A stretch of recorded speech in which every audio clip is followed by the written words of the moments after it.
দেখেন দর্শকবাসী, বিরাট বড় ফুল বাগান। এসে গেছি আমরা সেই ফুল বাগানে। একজন আদর্শ চাষি চন্দন কুমার, তার সাথে কিছু পরামর্শ নেব। হ্যালো কাকা, বলো। এই যে ফুল চাষ করতেছেন, এই ফুলের গাছের বয়স কয়দিন? এই 5 মাস, আসতে বেশি না, 5 মাস। অল্প কিছুদিন লাগাতে হয়। ও, তো এতে আপনি কয়দিন ফুল উঠাইছেন হাটে, কয়বার?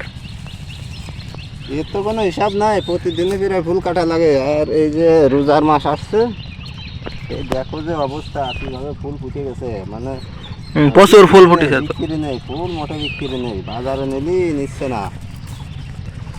মানে খুব একটা দূর অবস্থায় দিনকাল যাচ্ছে। এই ফুল আপনি 6 মাসে কত টাকা ইনকাম করেছেন বেচে? দূর বাপু, এই যে কয়দিন আগে যে বাজার ছিল ওই সময় তো বেশ ইনকাম হয়েছিল, কিন্তু এই যে এই মাসে তো বুধবার রাখা হয়ে যাচ্ছে। এই মাসে তো মোটামুটি সেই কাটার দামও আসছে না। ও শিট, তাহলে তো খুবই চরম অবস্থায়। এই যে গোলাপ কাটা কাটতেছি, গোলাপ চাষি বেশ জোন করো সে জোন করো বলতে হচ্ছে না। বিপর্যয়ে পড়ে গেছে গোলাপ চাষি। কোনো সমস্যা নেই, কয়েকদিন পর ফুলের দাম বাড়বে, কমবে, এটাই তো প্রকৃতির নিয়ম নাকি?